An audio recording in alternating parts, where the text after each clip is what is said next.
Hello friends, good evening. ये अपनी दूसरी क्लास है।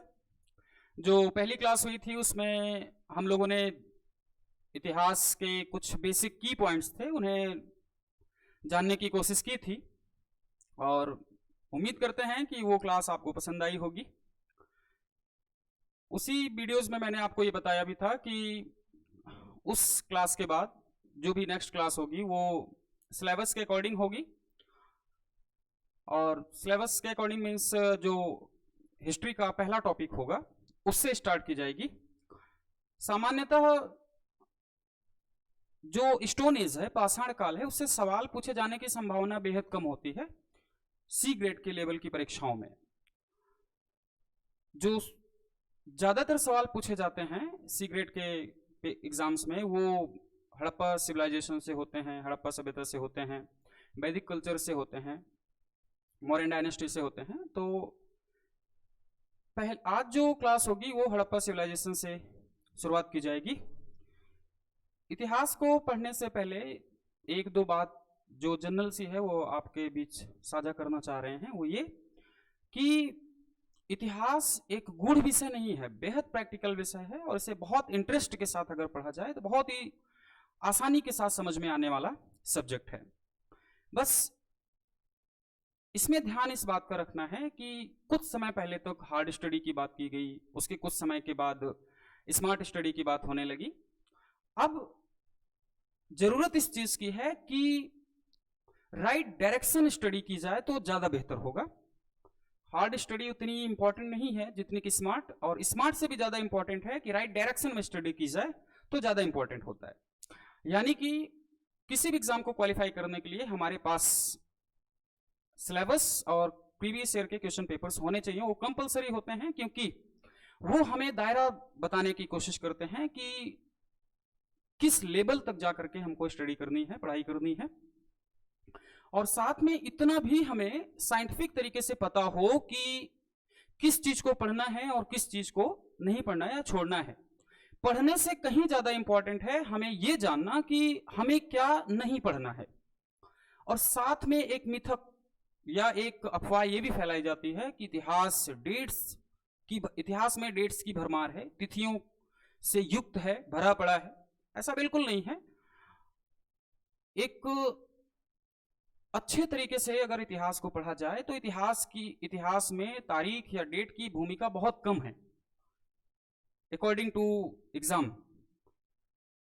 अगर आप एंसेंट यानी कि प्राचीन काल की बात करें तो मेरे अनुसार ज्यादा से ज्यादा आपको 10 या 15 डेट याद करनी होती हैं, और मिडाइवल में जाएं तो 10 हार्डली 10 यानी कि 10 ज्यादा हो जाएगी, तब भी 10 डेट याद करनी है। और मॉडर्न में थोड़ा सा ज्यादा हो जाता है, उसमें लगभग 15 से 20 डेट हैं जो आपको याद करनी पड़ती हैं। तो इस आधार पर देखें तो हमें ज्यादा डेट याद करने की जरूरत नहीं है, हमें बस उतनी ही डेट की जरूरत है याद करने की जितना हमारे एग्जाम के लिए जरूरी है। इसी वजह से हम कह रहे थे कि यह जानना जरूरी है कि हमें क्या पढ़ना है और क्या नहीं पढ़ना है। तो इसके साथ ही हम शुरू करते हैं आज का जो पहला टॉपिक है अपना, हड़प्पा सभ्यता। हड़प्पा सभ्यता भारतीय इतिहास का पहला चैप्टर है, यानी कि फर्स्ट टॉपिक है, और सवाल बनने की संभावना इससे थोड़ी सी ज्यादा रहती है। इसे हम हड़प्पा सभ्यता के नाम से जानते हैं और इसके कई अन्य सारे नाम भी हैं, वो आगे डिस्कस करते हैं। 4 या 5 नाम हैं जो अलग अलग लोगों के द्वारा नाम दिए गए हैं। यहां पर थोड़ा सा मैं बैकग्राउंड बताने की कोशिश कर रहा हूं आप लोगों के बीच में। वो ये कि हड़प्पा सभ्यता की जो डेट है वो 2350 से लेकर के 1750 बीसीई निर्धारित की गई है। और इसी बीच में हमें यह भी जानना है साथ में वैदिक संस्कृति को। वैदिक संस्कृति की जो डेट निर्धारित की गई है वो 1500 से लेकर के 600 बीसीई निर्धारित की गई है इतिहासकारों के द्वारा। इसमें जानना यह है हमें कि इन दोनों में, यानी कि हड़प्पा सभ्यता में और वैदिक संस्कृति में मूलतः अंतर क्या है। क्योंकि फैक्ट के अनुसार ही पूछ लेते हैं, वो अभी समझाते हैं आपको। एक तो हड़प्पा सभ्यता और एक वैदिक। मूलतः अंतर क्या है इन दोनों सभ्यताओं में? अंतर यह है कि जो हड़प्पा सभ्यता है वो एक नगरीय सभ्यता थी और ये एक ग्रामीण सभ्यता थी या ग्रामीण संस्कृति थी। सवाल कैसे बनेगा? हड़प्पा सभ्यता कौन सी सभ्यता थी? नगरीय थी, ग्रामीण थी, अर्धनगरीय थी। तो सभ्यता कैसी थी? ये नगरीय सभ्यता थी। और वैदिक संस्कृति कैसी सभ्यता है? तो ग्रामीण सभ्यता है। तो अगर ये नगरीय सभ्यता है तो डेफिनेट सी बात है ये व्यापारी होंगे, यानी कि व्यापार करते होंगे। और अगर ये ग्रामीण है तो ये कृषि प्रधान होंगे, यानी कि किसान होंगे और कृषि कार्य में लगे होंगे। यहां पर लिपि का ज्ञान है जिसे हम बुस्त्रोफेदन या जिगजैग कहते हैं, लेकिन यहां पर लेखन कला का अभाव है। लेखन कला का अभाव पाया गया। और कुछ धातुओं की भी बात की जाती है। तो धातुओं में हमें यह पता चलता है कि इन्हें लोहे के बारे में इंफॉर्मेशन नहीं है, जानकारी नहीं है, लेकिन इन्हें लोहे के बारे में अच्छी जानकारी है। कुछ जानवर हैं जैसे गाय प्लस अश्व यानी कि घोड़ा, इन्हें इनके बारे में जानकारी नहीं है, लेकिन इन्हें ये सबसे पूजनीय है इनके पास। गाय प्लस घोड़ा ये बेहद इंपॉर्टेंट हैं वैदिक संस्कृति के लोगों के लिए या आर्यंस के लिए। तो अंतर आपको समझ में आ रहा होगा कि हड़प्पा सभ्यता में कौन सी विशेषता है और वैदिक संस्कृति में क्या विशेषता है। तो यहां पर गाय और अश्व के बारे में जानकारी तो है नहीं है, और यहां पर बिल्कुल है। इन्हें लोहे के बारे में जानकारी नहीं है, इन्हें है। और साथ में एक पॉइंट और इसमें कि ये शांत प्रिय लोग हैं, यानी कि युद्ध से कोई लेना देना नहीं है इनका, और ये युद्ध प्रिय लोग हैं। अगर ये शांत प्रिय हैं तो इनको व्यापार से ही मतलब होगा, हथियारों से, रथ से इनका कोई लेना देना नहीं है। लेकिन अगर ये युद्ध प्रिय हैं तो डेफिनेट सी बात है इनके लिए हथियारों की जरूरत पड़ती होगी, हथियार रखने होंगे, साथ में रथों का इस्तेमाल भी करते हैं। तो ये कुछ इंपॉर्टेंट फैक्ट्स हैं दोनों के बारे में, हड़प्पा सभ्यता और वैदिक संस्कृति के बारे में। इससे अगर रिलेटेड कभी सवाल आ जाए तो बिना डाउट किए जो भी जिससे रिलेटेड हो उसको क्लिक करने की कोशिश करें आप लोग। इसके बाद हड़प्पा सभ्यता की कुछ बैकग्राउंड जानने की कोशिश करते हैं। वो ये कि कई बार हमारे सामने दो अन्य सभ्यताओं का नाम लिया जाता है। एक सभ्यता है मेसोपोटामिया, एक सभ्यता है मिस्र की सभ्यता। मेसोपोटामिया की सभ्यता और मिस्र की सभ्यता। मेसोपोटामिया की सभ्यता और मिस्र की सभ्यता, साथ में हड़प्पा सभ्यता,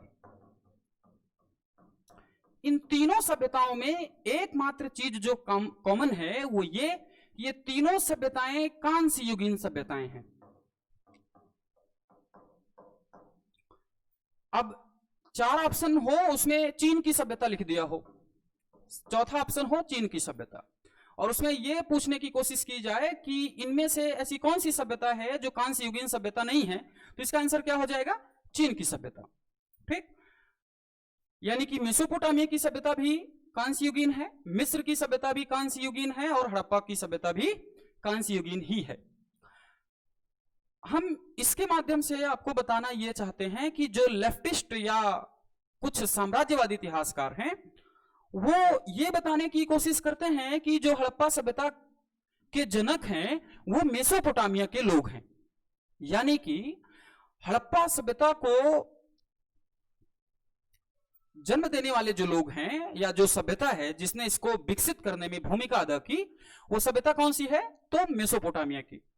लेकिन कुछ ऐसे फैक्ट्स हैं जिनके आधार पर इस तथ्य को एक सिरे से ही खारिज किया जा सकता है। वो तथ्य क्या है कि हड़प्पा सभ्यता में कहीं पर भी मंदिर के साक्ष्य नहीं प्राप्त हुए। पहली बात तो कि मंदिर के साक्ष्य नहीं प्राप्त हुए। दूसरा ये कि इनकी जो ईंट है वो पक्की ईंटें हैं, इनकी जो सड़कें हैं वो बिल्कुल चौड़ी हैं, राजपथ टाइप से। नगर की उच्चतम व्यवस्था की गई है, इसमें नालियों की व्यवस्था की गई है ताकि पानी आराम से पास हो सके। ये जो विशेषताएं यहां पर यानी कि हड़प्पा सभ्यता में दिख रही हैं, ये एक भी विशेषता मेसोपोटामिया में नहीं पाई जाती। अगर पाई भी जाती है तो वो अजीबोगरीब तरीके से, क्या कि यहां पर मंदिर पाया गया, पहला फैक्ट, यहां पर नहीं पाया गया। ईंटें यहां पर भी हैं, यहां भी मकान बने हुए हैं, लेकिन यहां की जो ईंटें हैं वो कच्ची ईंटों से निर्मित हैं। यहां के जो मकान हैं वो कच्ची ईंटों से निर्मित हैं। इनकी चौड़े हैं, लेकिन इनकी सड़कें जो हैं वो चौड़ी हैं लेकिन बेतरतीब से हैं। जैसे कि यहाँ की जो सड़कें हैं वो समकोण पर काटती हैं, लेकिन यहाँ की जो सड़कें हैं वो बेतरतीब काटती हैं। ठीक उसी प्रकार से नगर जो नियोजन है यहाँ का सबसे उच्चतम स्तर पर है, लेकिन मेसोपोटामिया या मिस्र में जो नगरों का नियोजन है वो बड़े ही निम्न क्लास का है। अब आप इस बात को समझ सकते हैं कि जो मोस्ट इंपॉर्टेंट चीजें हैं जो नगर नियोजन के लिए सबसे इंपॉर्टेंट है वो कहां सर्वाधिक उचित व्यवस्था में है, तो वो हड़प्पा सभ्यता में है, ना कि मेसोपोटामिया की सभ्यता में या मिस्र की सभ्यता में है। तो जनक कौन हुआ, मेसोपोटामिया के लोग या हड़प्पा सभ्यता के लोग?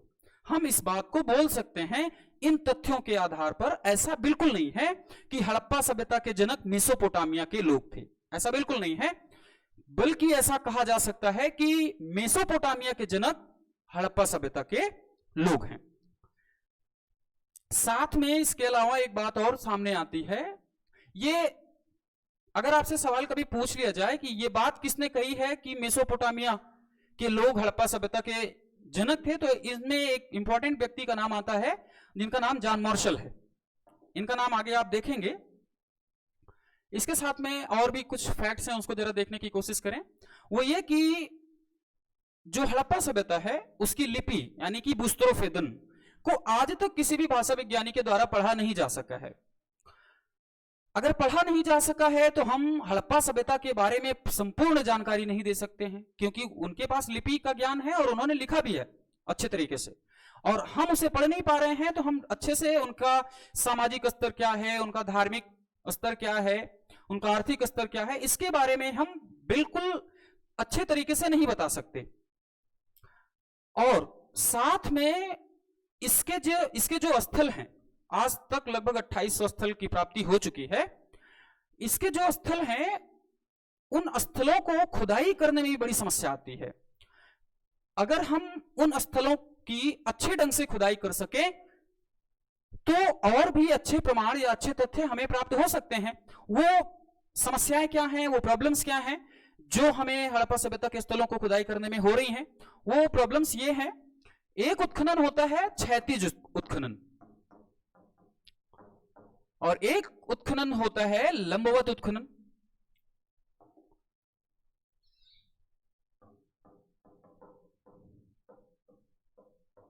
लंबवत और क्षैतिज, इसमें जो पहला है क्षैतिज को देखने की कोशिश करते हैं। क्षैतिज का मतलब यह होता है कि एक व्यापक पैमाने पर किसी भी स्थल की खुदाई की जाए। सपोज कीजिए कि यह जयपुर है और जयपुर में किसी भी पुरातत्वविद ने कहा कि इस स्थल पर हड़प्पा सभ्यता के साक्ष्य मिलने की संभावना है और वहां पर बहुत सारे लोग अपना घर मकान बना करके रह रहे हैं। अब पुरातत्वविद कहते हैं कि आप लोगों के मकान तोड़े जाएंगे और यहां पर हम हड़प्पा सभ्यता की खुदाई करेंगे। तो क्या आपको उम्मीद है कि वो लोग हड़प्पा सभ्यता के इस स्थल की जानकारी के लिए पुरातत्वविदों की मदद करेंगे? बिल्कुल कतई संभव नहीं है। उन्होंने पूरे जीवन की कमाई अपने मकान को बनाने में लगाई और अपना परिवार बनाया। तो एक मरी हुई सभ्यता के लिए एक जीवित सभ्यता को कभी भी हम खत्म नहीं कर सकते, ना ही खत्म किया जाना चाहिए। तो यह क्षैतिज उत्खनन की समस्या है कि क्षैतिज उत्खनन जो है वो व्यापक पैमाने पर होती है और समस्या इसमें यह है कि एक मरी हुई सभ्यता के लिए, मृत प्राय सभ्यता के लिए हम जीवित सभ्यता को खत्म नहीं कर सकते। लंबवत खुदाई में क्या समस्या आती है? लंबवत खुदाई ऐसे की जाएगी, तो ये मान लीजिए भूप्रॉपर्टी है, यहां से खुदाई करते हैं तो यहां पर हमें आने पर अर्धनगर मिलेगा, क्योंकि ये तो नगर है, नीचे आते हैं तो अर्धनगर मिलता है। अब अर्धनगर है, अगर ये नगर है भू प्रॉपर्टी तो नीचे अर्धनगर मिला, अर्धनगर के नीचे हमें ग्रामीण मिलना चाहिए था, ग्रामीण तथ्य मिलने चाहिए थे। ठीक, लेकिन ग्रामीण तथ्य ना मिलकर के इस वाले स्थान पर हमें पानी नजर आता है। यहां पर क्या नजर आता है? पानी। यही एक इसका ये कारण है, मतलब खुदाई का कारण, यह समस्या ये है कि लंबवत खुदाई में अर्धनगर के बाद हमें ग्रामीण के अवशेष मिलने चाहिए थे, जो कि नहीं मिल रहे हैं। मिल क्या रहा है? पानी। और ये पानी कब नजर नहीं आएगा? जब क्षैतिज उत्खनन कराया जाएगा।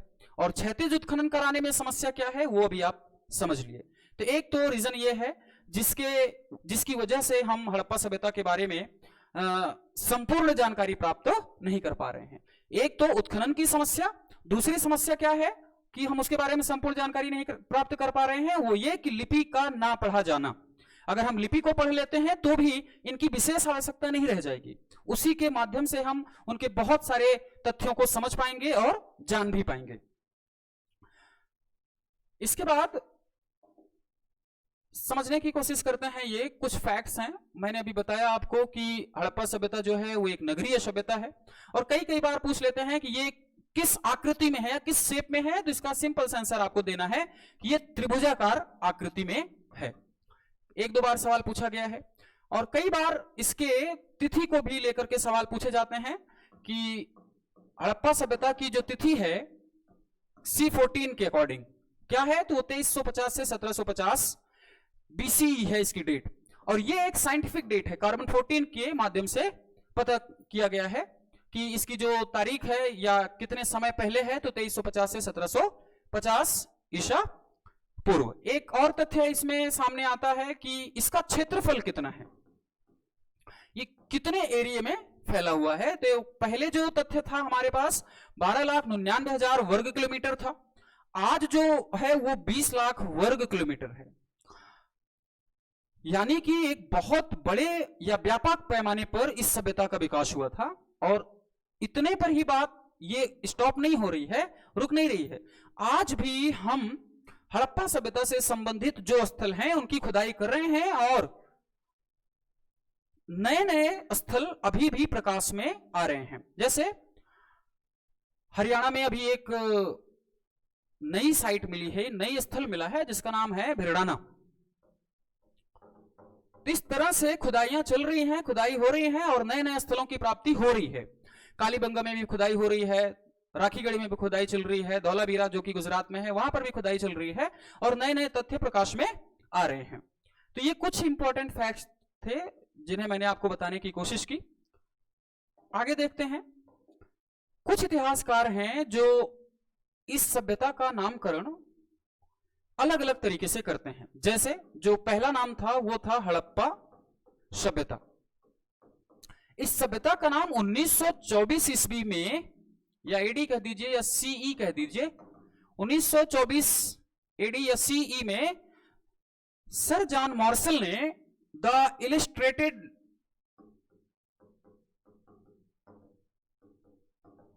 न्यूज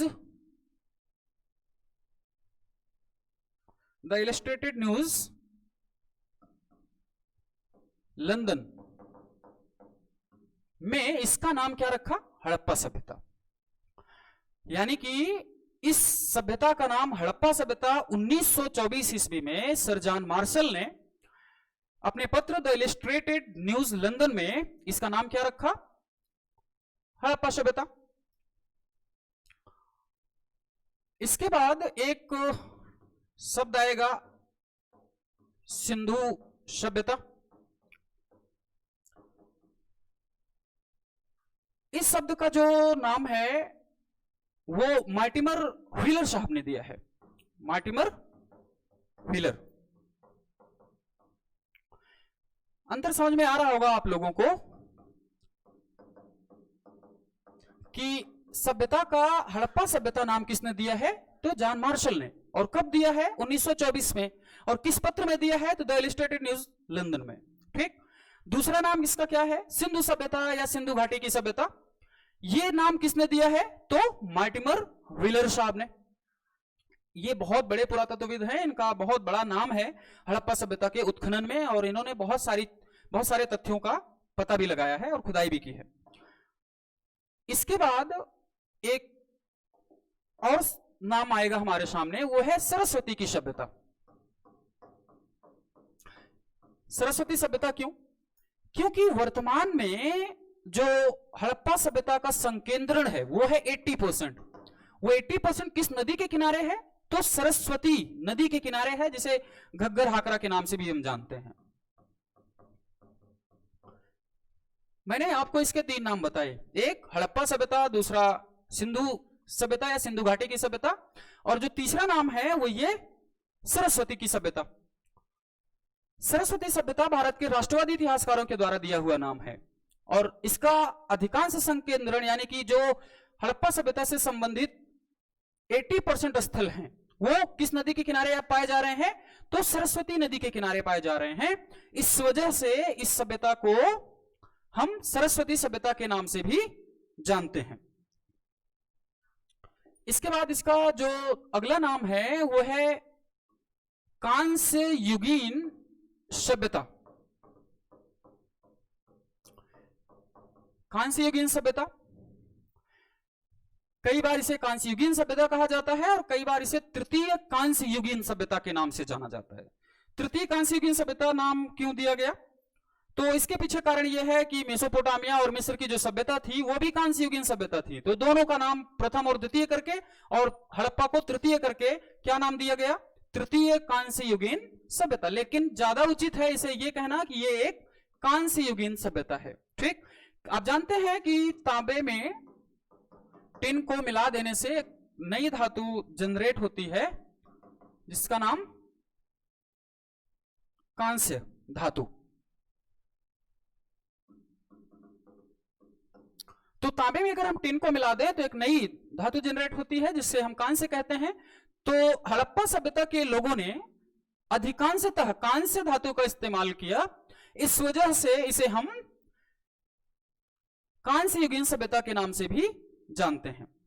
एक अलग नाम है इसका प्रथम नगरीय क्रांति।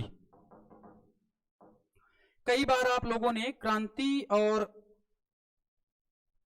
आंदोलन ये 2 नाम सुने होंगे, क्रांति और आंदोलन, यानी कि क्रांति यानी कि रेवोल्यूशन, आंदोलन यानी कि मूवमेंट।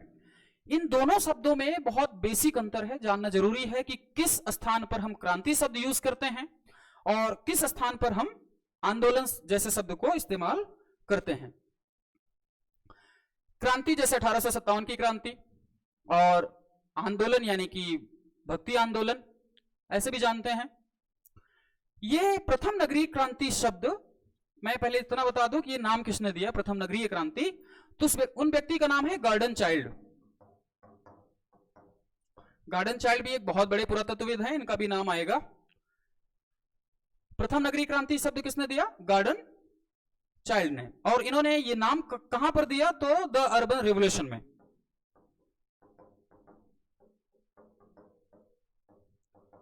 अगर एक बात यह है कि अगर ये प्रथम है तो द्वितीय जरूर हुई होगी। गौतम बुद्ध के टाइम पीरियड से थोड़ा सा पहले आप पढ़ने की जब हम कोशिश करेंगे तो वहां पर पता चलेगा कि द्वितीय नगरीय क्रांति भी हुई है।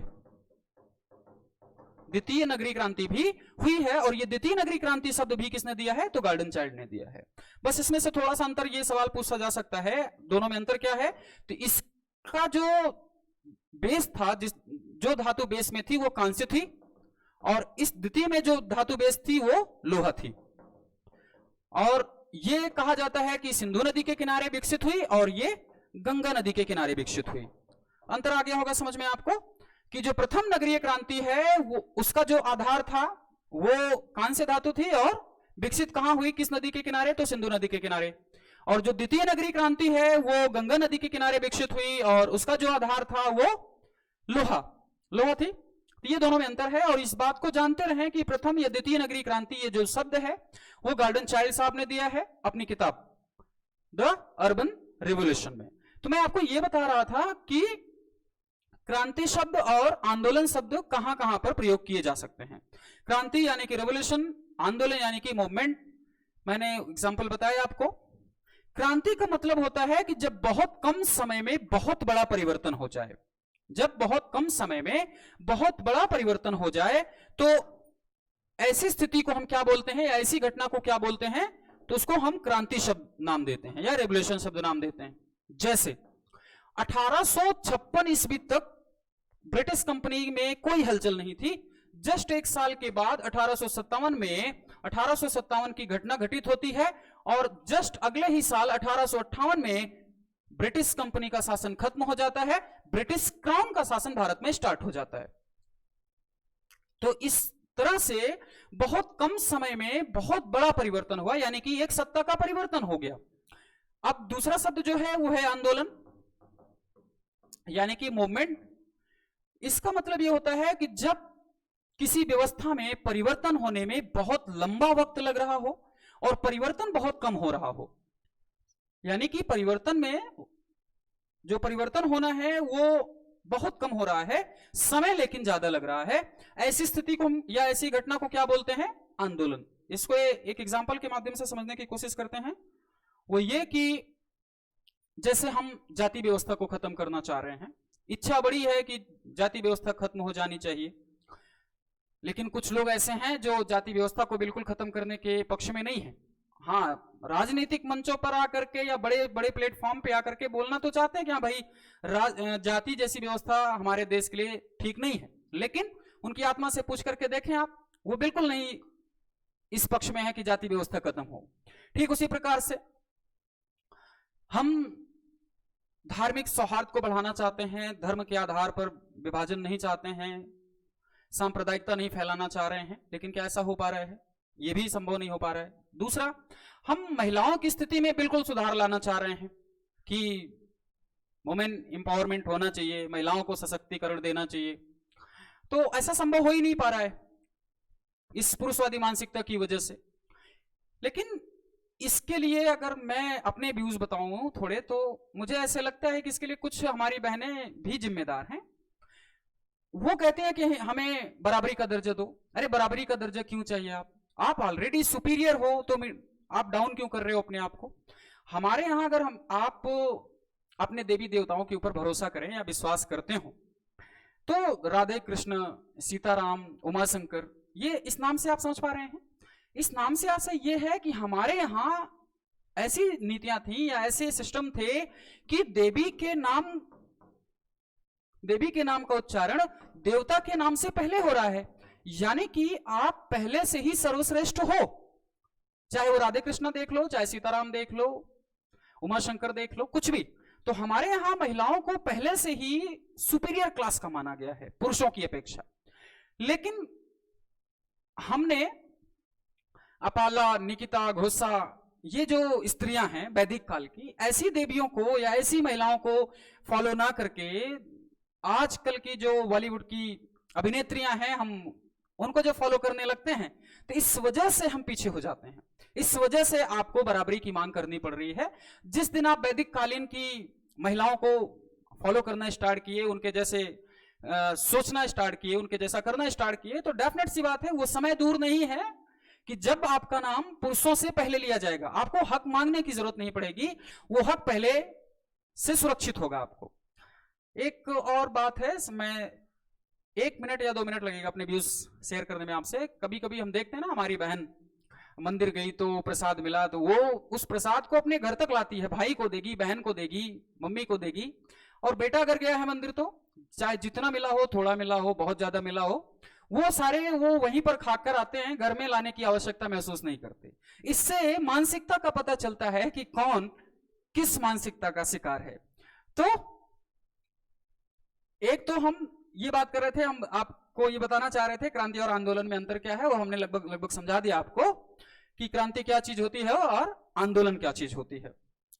तो इसको आगे डन करते हैं। ये कुछ एग्जांपल्स थे, मैंने आपको समझाने की कोशिश की है इस माध्यम से, शायद आपको समझ में आए। नेक्स्ट, इसके बाद ये जानना है कि हड़प्पा सभ्यता के बारे में हमें जानकारी कैसे प्राप्त होती है। तो जानकारी हमें पहली बार दो तीन डेट है, जरा इसको ध्यान में रखें आप। 1826, 1856, 1921, इनमें से मात्र आपको एक तिथि यानी कि 1921 याद करनी है और इन 2 तिथियों से कोई लेना देना नहीं है। 1826 में एक व्यक्ति है जिनका नाम है चार्ल्स मैसन। चार्ल्स मैसन पहले ऐसे व्यक्ति हैं जिन्होंने हड़प्पा सभ्यता के बारे में या हड़प्पा सभ्यता के टीले की तरफ हमारा ध्यान आकर्षित करने की कोशिश की। लेकिन इनकी बातों पर लोगों ने ध्यान नहीं दिया और इनकी बातों को तरजीह ना दी, और इस वजह से एक जो दुनिया की सबसे प्राचीनतम सभ्यता है वो दुनिया के सामने आने से रह गई। 1856 दो भाई थे जिन्हें हम ब्रंटन बंधुओं के नाम से जानते हैं। उन दोनों का नाम था जॉन ब्रंटन और विलियम ब्रंटन। इन दोनों भाइयों को कराची से लेकर के लाहौर के बीच में रेल की पटरियां बिछाने का काम सौंपा गया था। तो ये दोनों भाई अपने काम को कंप्लीट करने की कोशिश कर रहे थे, तभी इन्हें हड़प्पा टीले के कुछ मकान दिखाई दिए, और वो मकान मैंने पहले बताया आपको कि पक्की ईंटों से निर्मित थे और वो ईंट बहुत ही अच्छी अवस्था में थे। तो इन दोनों भाइयों ने सोचा कि क्यों पैसा बर्बाद किया जाए, इस टीले के जो मकान है यहां पर जो ईंटें हैं बड़ी अच्छी हालात में हैं, इन ईंटों का इस्तेमाल कर लेते हैं अपनी इन पटरियों को दबाने के लिए। तो इस वजह से ब्रंटन बंधु ने उन हड़प्पा टीले के जो मकान थे उन मकान के टीलों के ईंटों को पटरियों को बिछाने में इस्तेमाल किया। जस्ट कुछ समय के बाद 1857 की बगावत हुई, यानी कि क्रांति हुई, और काम रोका गया। इसके बहुत समय के बाद 1921 ईस्वी में एक नाम सुनेंगे आप, John Marshall. John Marshall ASI के निदेशक, आर्कियोलॉजिकल सर्वे ऑफ इंडिया, भारतीय पुरातत्व। जॉन मार्शल जी को निदेशक बनाकर के भेजा गया था और इन्होंने एक व्यक्ति जिनका नाम है दयाराम साहनी, दयाराम साहनी जी से कहा कि आप इस टीले की खोज कीजिए और पता कीजिए कि इसका क्या रहस्य है। तो दयाराम साहनी जी ने अपने आप को असिस्ट करवाने के लिए, हेल्प करवाने के लिए एक व्यक्ति को नियुक्त किया जिसका नाम था माधव स्वरूप वत्स। तो ये तीन इंपॉर्टेंट व्यक्ति हैं जिन्होंने हड़प्पा सभ्यता को उत्खनन करने में या हड़प्पा सभ्यता को दुनिया के सामने लाने में सबसे महत्वपूर्ण भूमिका निभाई है। कौन कौन? एक जॉन मार्शल, दूसरा नाम क्या है दयाराम साहनी, तीसरा नाम क्या है माधव स्वरूप वत्स। ये तीन ऐसे लोग हैं जिन्होंने दुनिया के सामने हड़प्पा सभ्यता को प्रस्तुत करने की या लाने की कोशिश की। तो इसके बाद ये जानने की कोशिश करते हैं, ये बैकग्राउंड आपको लगभग हमें लगता है समझ में आया होगा। मैंने बताया है कि आपको सिर्फ 1921 की डेट याद रखनी है, इन दोनों डेट से आपको कोई लेना देना नहीं है, कोई मतलब नहीं है, और इन तीन लोगों का नाम आपको ध्यान में रखना है, बस इससे ज्यादा इसमें कुछ है नहीं बैकग्राउंड में। आगे जो है वो कंटिन्यू करते हैं।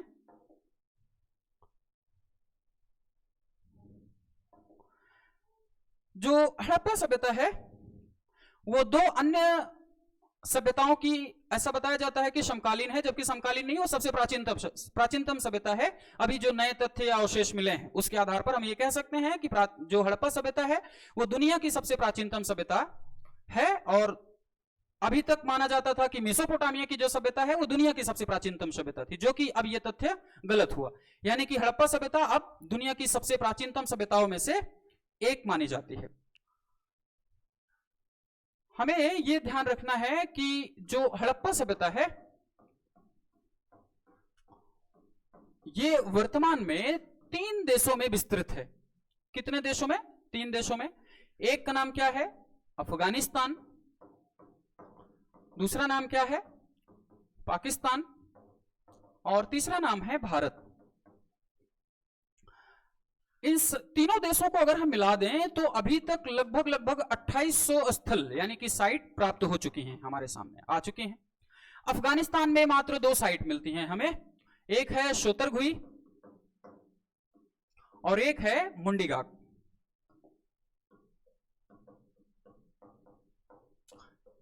इन दोनों स्थल को थोड़ा सा ध्यान रखना जरूरी है, क्योंकि ऑप्शन दे देंगे आपसे, 4 ऑप्शन दे देंगे, हड़प्पा सभ्यता के 4 स्थल के नाम दे देंगे आपको, शोतरगुई, मुंडीगाग, हड़प्पा, मोहनजोदाड़ो, इसमें से पूछ लेंगे, या एक नाम ना दें, मुंडीगाग ना दें, शोतरगुई दे दें, पूछ लें कि इनमें से ऐसा कौन सा स्थल है जो अफगानिस्तान में स्थित है, तो वो स्थल कौन सा हो जाएगा? शोतरगुई।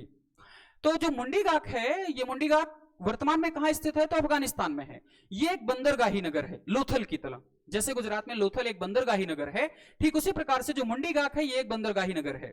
और ये जो शोतरगुई है, यहां से दो इंपॉर्टेंट तथ्य प्राप्त हुए हमें। वो इंपॉर्टेंट तथ्य कौन कौन से हैं? एक तो स्वर्ण शोधन का साक्ष्य मिला यहां से, यानी कि सोने को शुद्ध करने की व्यवस्था यहां पर थी। और दूसरा इंपॉर्टेंट तथ्य है वो ये कि यहां से हमें नहर का साक्ष्य भी प्राप्त होता है। ठीक, तो सोतरघुई से स्वर्ण शोधन का साक्ष्य मिलता है और नहर का साक्ष्य प्राप्त होता है हमारे सामने। और ये जो पाकिस्तान है और ये जो भारत है, अगर इन तीनों में से सवाल ये पूछ लिया जाए कि सर्वाधिक स्थल किस देश में प्राप्त हुए, तो वो भारत है। जितने स्थल भारत में प्राप्त हुए उतने स्थल पाकिस्तान में प्राप्त नहीं हो पाए। पाकिस्तान का और भारत का जिस समय विभाजन हुआ उस समय इन साइट्स का भी विभाजन हो गया।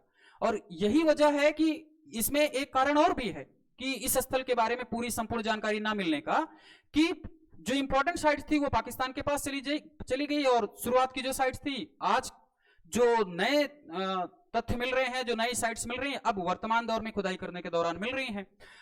पाकिस्तान उतनी हेल्प नहीं कर सकता कि वहां पर जाएं, खुदाई करें और नए तथ्य प्राप्त हो। यह भी वजह है हड़प्पा सभ्यता के बारे में संपूर्ण जानकारी न प्राप्त होने का।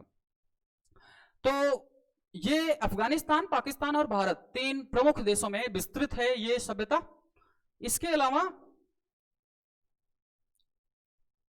अफगानिस्तान की मात्र ये दो साइट हैं और पाकिस्तान और भारत की जो साइट्स हैं ये तब डिस्क्राइब की जाएंगी, तब बताई जाएंगी आपको जब हम स्थलों की चर्चा करने लगेंगे। क्योंकि पाकिस्तान के हड़प्पा, मोहनजोदड़ो जो स्थल हैं उनको यहां पर समझा पाना मुश्किल है, क्योंकि यहां से बहुत सारे तथ्य मिले हैं जो कि इंपॉर्टेंट है और एग्जाम में पूछे जाने की संभावना हमेशा रहती है।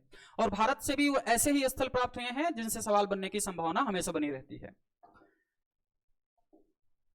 इन स्थलों के अलावा जिन स्थलों को हमें थोड़ा सा जानना है वो ये कि कभी कभी हमारे सामने दिशाओं के आधार पर भी सवाल पूछ लिए जाते हैं।